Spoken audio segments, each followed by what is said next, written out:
Êxodo capítulo 12, aqui leremos. Ontem nós lemos o capítulo 11, onde Moisés anuncia a 10ª praga. Nesta leitura, nesta meditação, a Páscoa de Deus, a libertação. Versículo 1. Disse Yahvé a Moisés e a Arão na terra do Egito, que este mês seja para vós o princípio dos meses, será o primeiro mês do ano. Você veja só, este capítulo narra as instruções de Deus para a saída do seu povo do Egito, e início do calendário religioso de Israel.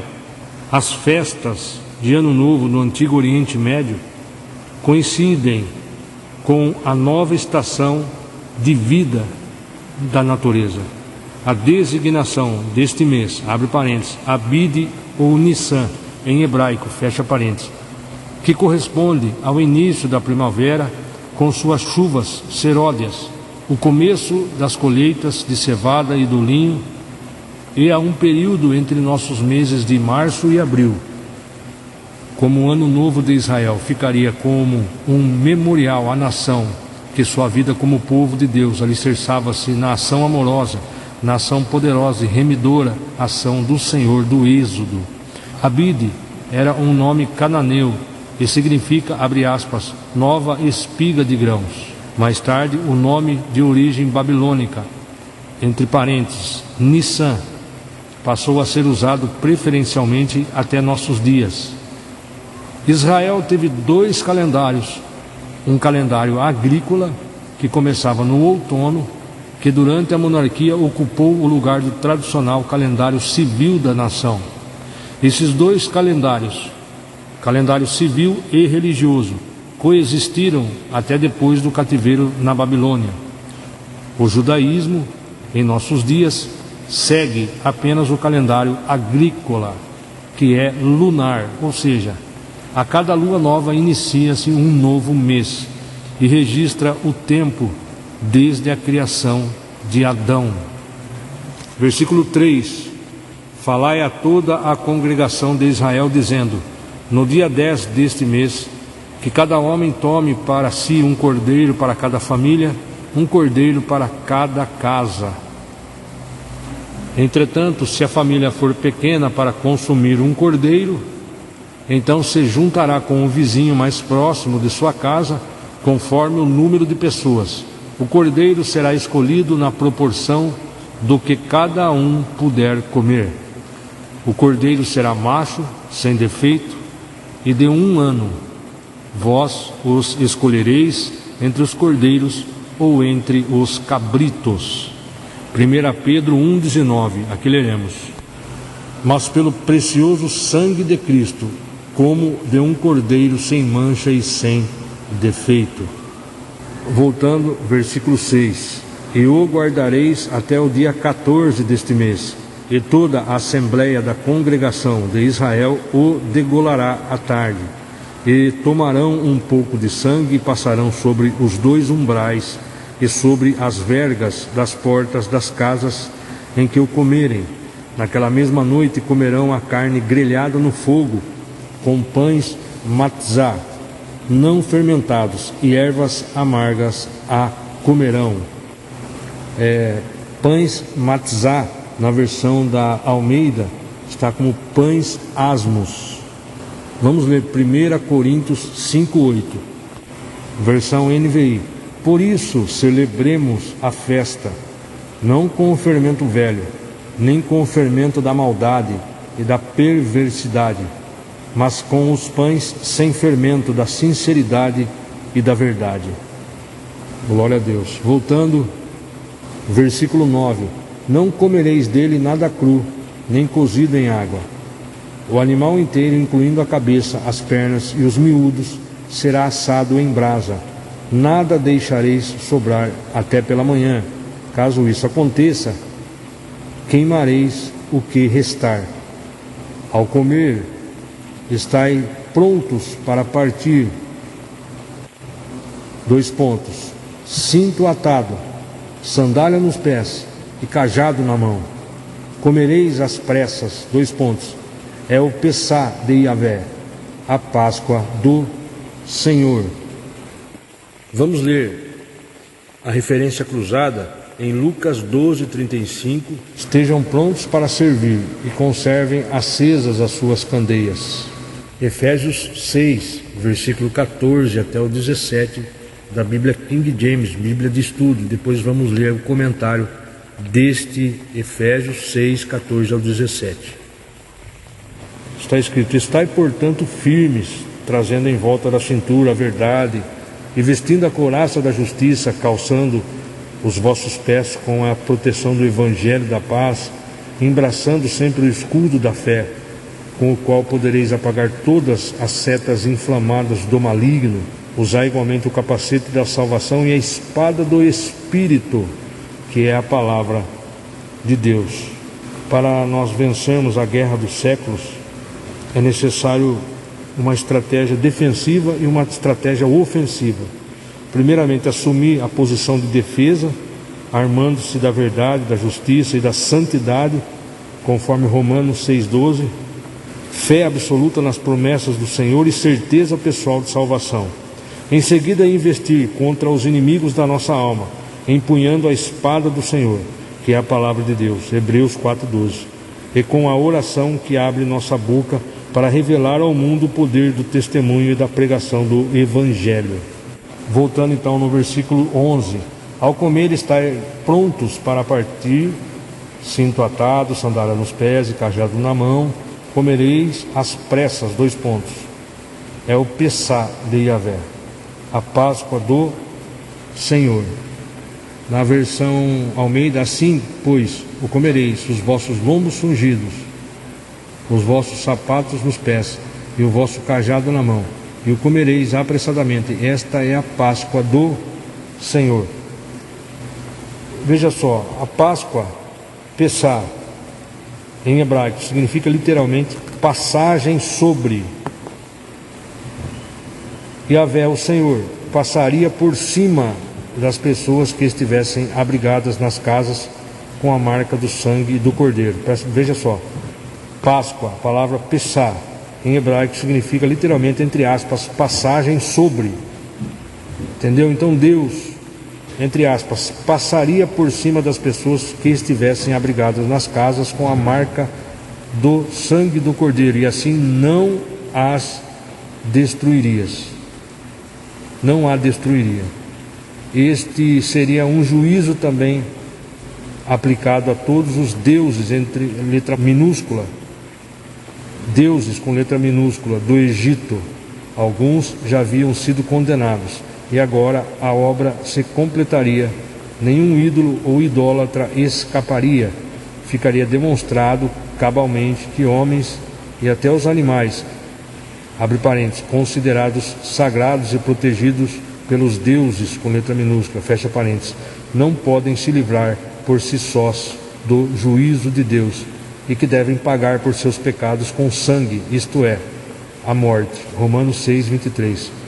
No Novo Testamento, Jesus Cristo institui um memorial semelhante, convidando seus discípulos a participarem com ele de sua última ceia antes da crucificação, e ao mesmo tempo deixando-nos uma cerimônia sagrada, que seria a nova Páscoa cristã, a ser celebrada até a sua segunda e definitiva vinda. 1 Coríntios 11, 23, 32, Lucas 22, 14 ao 20. O Cordeiro Pascal era o sacrifício aceitável e substitutivo, cujo sangue simbolizava uma vida entregue em troca de outra, conforme a exigência de Deus. Levítico 17, 11. Assim, somente pelo sacrifício, Israel vê-se livre do juízo que está para cair sobre todo o Egito. Hebreus 9, 22. 1 João 1, 7. Jesus é a Páscoa do cristão. 1 Coríntios 5, 7. Repito, Jesus é a Páscoa do cristão. É o Cordeiro de Deus. João 1, 29. O Cordeiro tinha de ser sem mácula, ou seja, sem defeito, e Cristo cumpriu perfeitamente esta exigência. 1 Pedro 1, 18, 19. O cordeiro também precisava ser separado 4 dias antes do dia 14 do mês de Nissan, assim como Jesus entrou em Jerusalém no exato dia da separação do cordeiro e morreu no mesmo dia do sacrifício. Tinha ainda que ser imolado em meio a toda a congregação, assim como Cristo foi crucificado pelos líderes civis e religiosos de Israel e de Roma e pela maioria da vontade popular, em favor e benefício perpétuo da humanidade em todas as épocas que o seu glorioso retorno, até o seu glorioso retorno. Nenhum osso do cordeiro podia ser quebrado, conforme a Torá, lei, versículo 46. Veja João 19, 33 e 36. Aqui leremos João 19, 33 ao 36. Mas, vindo a Jesus e vendo-o já morto, não lhe quebraram as pernas. Contudo, um dos soldados lhe furou o lado com uma lança, e logo saiu sangue e água. E aquele que o viu testificou, e o seu testemunho é verdadeiro, e sabe que é verdade o que diz, para que também vós o creiais. Porque isto aconteceu, para que se cumprisse a Escritura, que diz, nenhum dos seus ossos será quebrado. Glória a Deus, o que está na Escritura, tudo se cumpre. Voltando, o sangue do Cordeiro era símbolo do sangue do Cordeiro de Deus e garantia sobre o povo a proteção divina contra a escravidão do pecado e o castigo.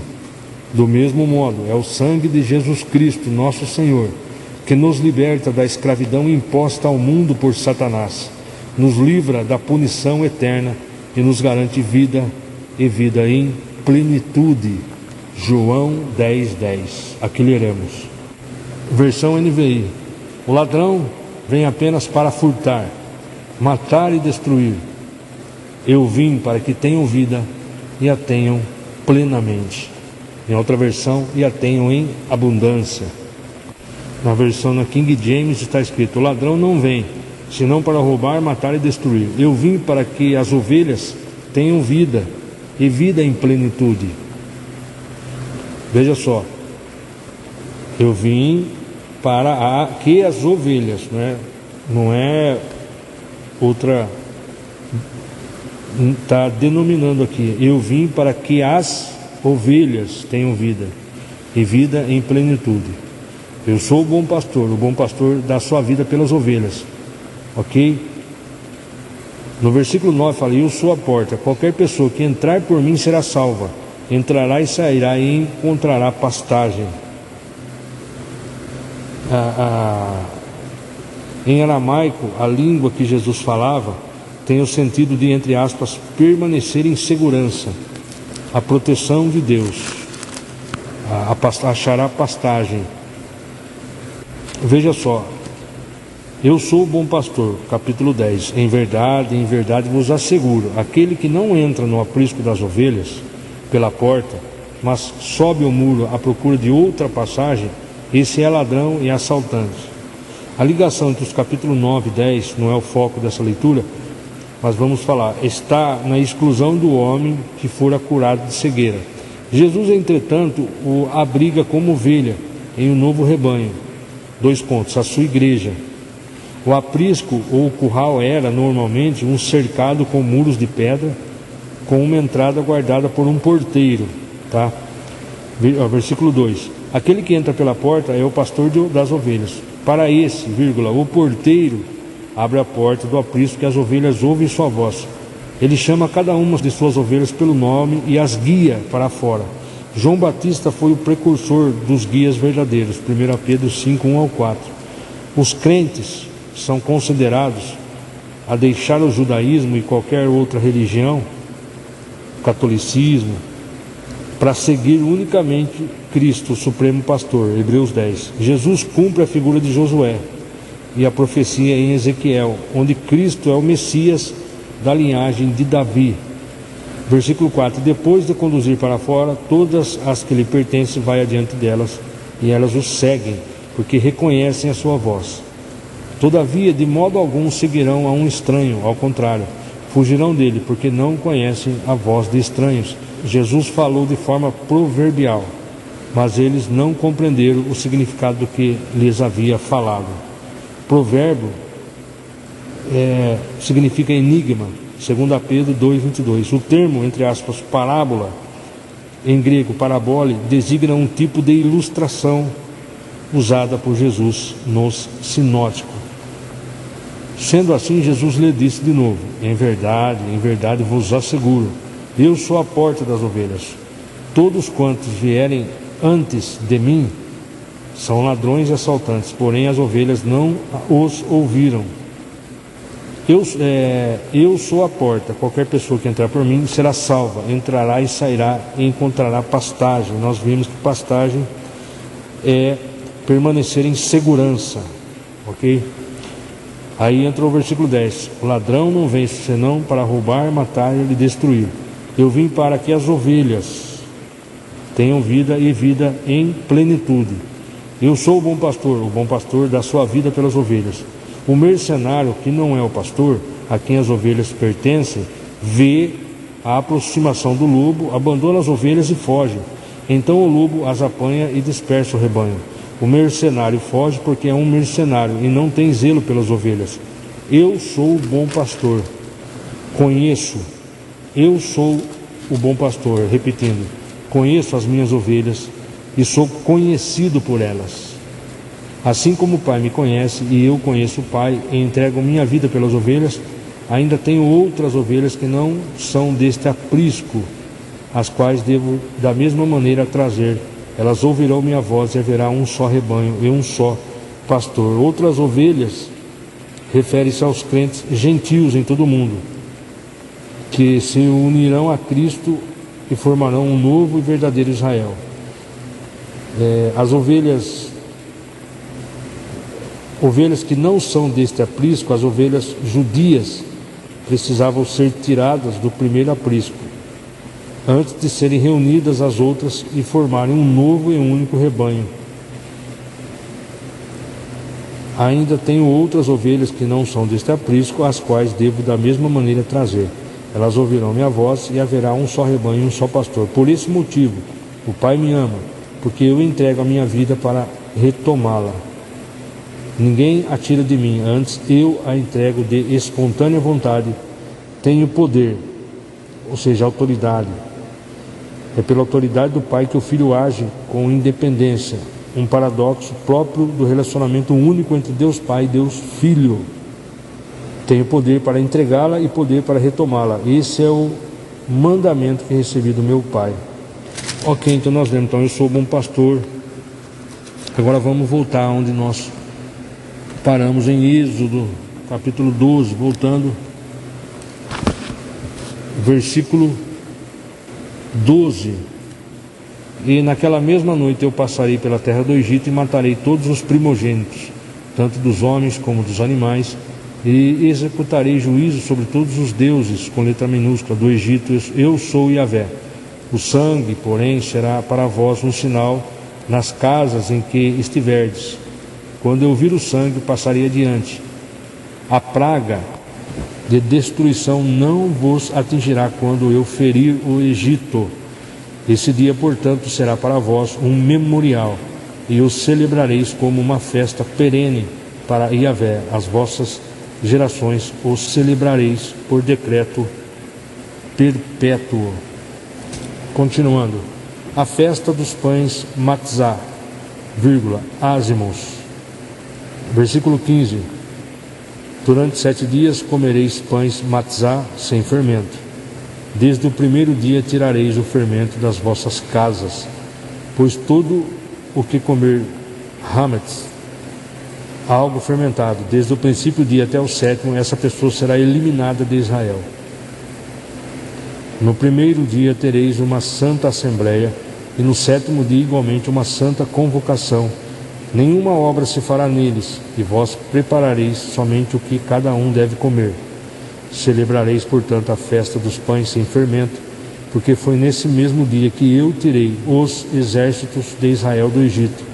Vós observareis esse dia por todas as vossas gerações, porquanto é um decreto perpétuo. No primeiro mês do ano, no dia 14 do mês, à tarde, comereis os pães matzá, sem fermento, até a tarde do dia 21 do mesmo mês. Durante 7 dias não se achará fermento em vossas casas. Todo aquele que comer pão fermentado será eliminado da comunidade de Israel. Seja ele estrangeiro, ou natural da terra. Não comereis pão, nem qualquer outro alimento fermentado. Em todo lugar em que habitardes, comereis pães matzá, ázimos. A 10ª e última praga, a morte. Versículo 21. Moisés convocou, pois, todos os anciãos, autoridades de Israel, e orientou-os, Ide, escolhei um cordeiro ou um cabrito do rebanho, segundo as vossas famílias, e imolai para celebrar a Pessá, a Páscoa. Tomai alguns ramos de hisopo, molhai no sangue que estiver na bacia, e marcai a travessa da porta e suas colunas laterais com o sangue que estiver na bacia. Nenhum de vós saia da porta de casa até pela manhã, porque Yahvé passará por toda a terra para matar os egípcios. E quando vir as marcas de sangue sobre a travessa e sobre as 2 colunas laterais, ele passará adiante dessa porta e não permitirá que o destruidor, com letra maiúscula, entre em vossas casas para vos ferir da morte. Observareis estas instruções como um decreto para vós e vossos filhos para sempre. Quando tiverdes entrado na terra que Yahvé vos dará, como ele prometeu, celebrareis este rito quando vossos filhos vos indagarem: que rito é este? Ensinareis: é o sacrifício da Pessá, Páscoa do Senhor, que passou sobre as casas dos filhos de Israel no Egito e poupou nossas famílias quando matou todos os primogênitos dos egípcios. Então o povo prostrou-se em adoração a Deus e Yahvé. Foram-se os filhos de Israel,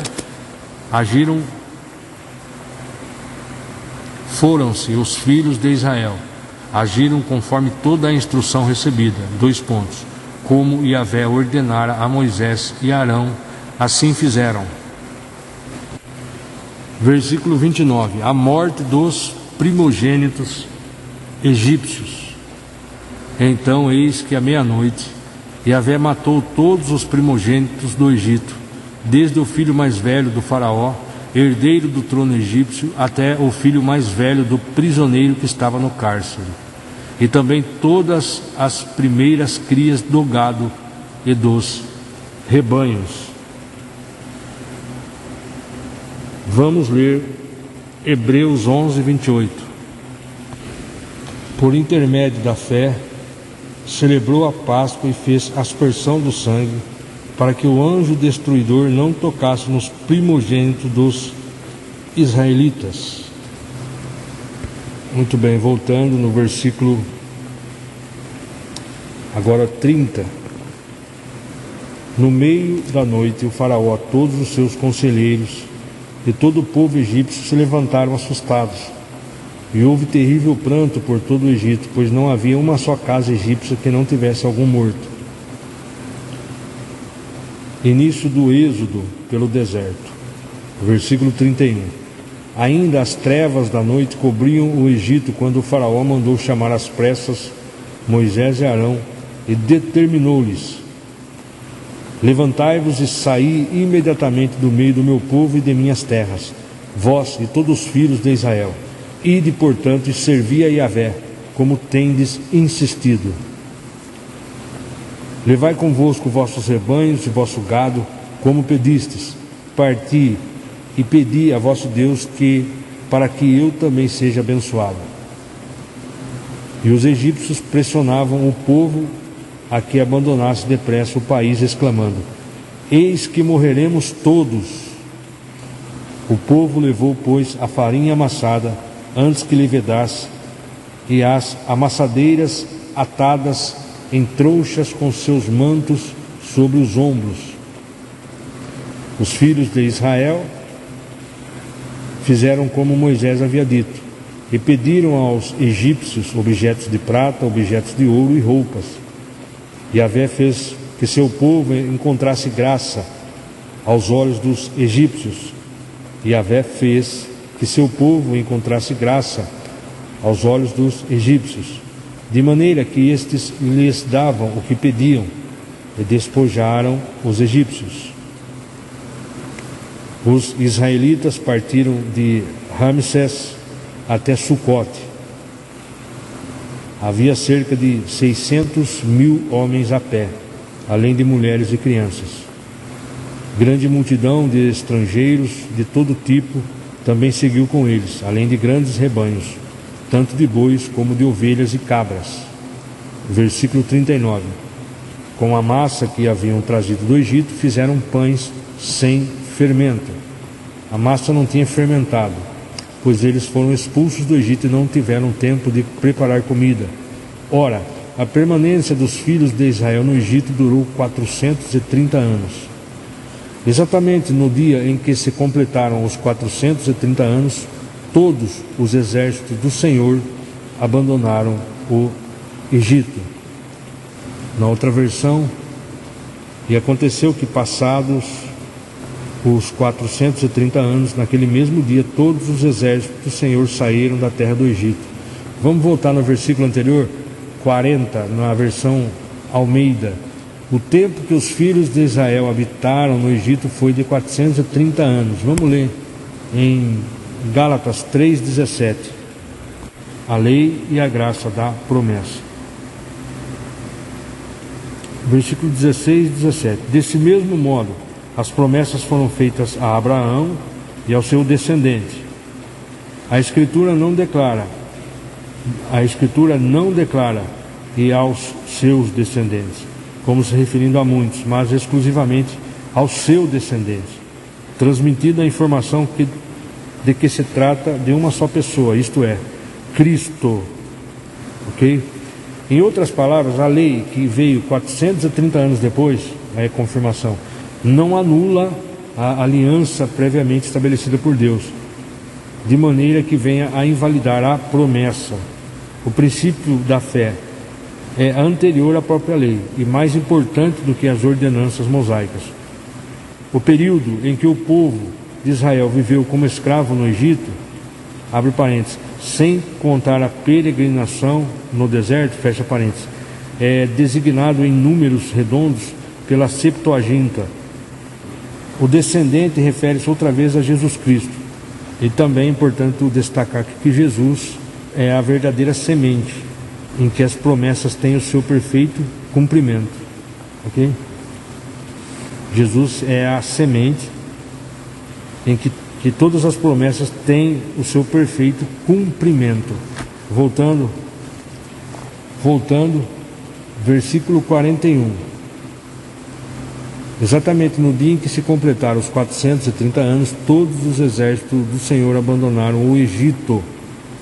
Assim como Yahvé passou em vigília aquela noite para tirar das terras egípcias os filhos de Israel, estes semelhantemente devem passar em vigília essa mesma noite para honrar Yahvé o Eterno por todas as suas gerações. As leis para celebrar a Páscoa. Versículo 43. Então Yahvé ordenou a Moisés e a Arão: eis as leis para o sacrifício de Pessah da Páscoa. 2 pontos. Nenhum estrangeiro poderá comê-la.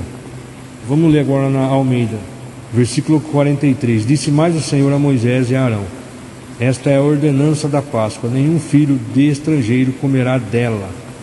Efésios 2:9. Aqui leremos: portanto, não sois mais estrangeiros, nem imigrantes, pelo contrário, sois concidadãos dos santos e membros da família de Deus, edificados sobre o fundamento dos apóstolos e dos profetas, sendo o próprio Cristo Jesus a principal pedra angular desse alicerce. Versículo 44 da Almeida. Porém, todo servo de qualquer comprado por dinheiro, depois que houveres circuncidado, então comerá dela. Filipenses 3:3. Porquanto nós é que somos a própria circuncisão, todos nós que adoramos pelo Espírito de Deus, todos nós que adoramos pelo Espírito de Deus, que nos gloriamos em Cristo Jesus e não depositamos confiança alguma na carne. Veja só, por causa do sacrifício de Cristo, os cristãos, como povo da aliança, abre parênteses, a igreja, fecha parênteses, passaram a considerar, entre aspas, a circuncisão, abre parênteses, o povo com a marca de propriedade de Deus, fecha parênteses, tendo, portanto, o direito de herdar as promessas do Senhor. A circuncisão deixou de ser um ritual físico obrigatório e passou a ser um ato voluntário e espiritual, uma decisão de amor, conforme Romanos 2:24-29, Colossenses 2:11, Gálatas 6:16, 1 Pedro 2:9, Gálatas 5:2-6. Então passa a ser um ato voluntário e espiritual, uma decisão de amor, entregar-se ao Senhor Jesus Cristo. Êxodo, voltando no versículo 45, nós lemos o 44, entretanto o escravo comprado depois de circuncidado terá o direito de comê-la também. Versículo 45, o residente temporário e o assalariado estrangeiro, ainda que circuncidado, dela não comerão. Dela não comerão. Efésios 2:12, aqui leremos: a nova humanidade em Cristo. Portanto, lembrai-vos de que anteriormente éreis gentios por natureza, chamados incircuncisão, pelos que se chamam circuncisão, feita no corpo por mãos humanas. Agora, versículo 12: estáveis naquela época sem Cristo, separados da comunidade de Israel, estranhos às alianças da promessa, sem esperança e sem Deus no mundo. Todavia agora em Cristo Jesus, vós que antes estáveis distantes, fostes aproximados mediante o sangue de Cristo. Portanto, Ele é a nossa paz. De ambos os povos fez um só, e derrubando o muro de separação em seu próprio corpo, desfez toda a inimizade, ou seja, anulou a lei dos mandamentos expressos em ordenanças, para em si mesmo criar dos dois um novo ser humano, realizando assim a paz. Veja só, depois de haver explicado o maravilhoso plano da salvação dos indivíduos, aí o apóstolo Paulo passa a argumentar sobre um outro aspecto fundamental da salvação. 2 pontos: a união de todos os povos, raças e culturas diante de um único Deus, a partir do sacrifício vicário de Deus Filho, o Messias, Jesus. Judeus e não judeus. Os não judeus são gentios, somos nós. Antes hostis uns com os outros e separados de Deus. Agora, em todo o mundo e toda a história da humanidade estão reconciliados entre si e com o Senhor mediante o Cordeiro, Jesus Cristo. Deus, portanto, uniu esses povos num só corpo, letra maiúscula, corpo. Princípio este detalhado por Paulo nos versículos 19 e 22 e no capítulo 3 de Efésios, que nós não vamos ler agora. A distinção entre judeus e gentios completamente cancelada em Cristo, a distinção entre judeus e gentios completamente cancelada em Cristo, tornou obsoletos os termos, entre aspas, circuncisão, ok? A, entre aspas, incircuncisão, que ao longo do tempo era da tradição, haviam assumido uma função de títulos e nomes para distinguir, abre parênteses, e fazer separação, fecha parênteses, entre judeus e todos os demais povos da terra. Apesar de muitos ainda não viverem sob a liberdade dessa nova ordem em Cristo, a separação só é possível no coração dos incrédulos. Colossenses 3, ou seja, a circuncisão é a marca, é a presença de Jesus no nosso coração. O coração aqui é na nossa mente, a mente é nosso comportamento é nosso estilo de vida, nosso estilo de vida é para glorificar ao Senhor. Então essa circuncisão só é possível espiritualmente no coração dos incrédulos. Colossenses 3:11, aqui leremos: nessa nova ordem de vida não há mais diferença entre grego e judeu, circunciso ou incircunciso, bárbaro e cita, escravo ou pessoa livre, mas sim Cristo é tudo e habita em todos vós. Assim como o povo escolhido de Deus, santo e amado, revesti-vos de um coração pleno de compaixão, bondade, humildade, mansidão e paciência.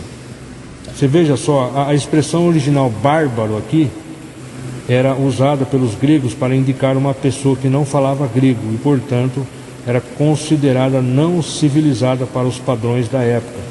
Os citas eram provenientes de algumas tribos ao redor do Mar Negro, ao sul de onde hoje se localiza a Rússia, e considerados quase como animais selvagens. Veja só, em Cristo todas essas distinções foram abolidas. Todas essas distinções foram abolidas, pois Jesus transcende todas as barreiras e unifica pessoas de todas as culturas, raças e nações.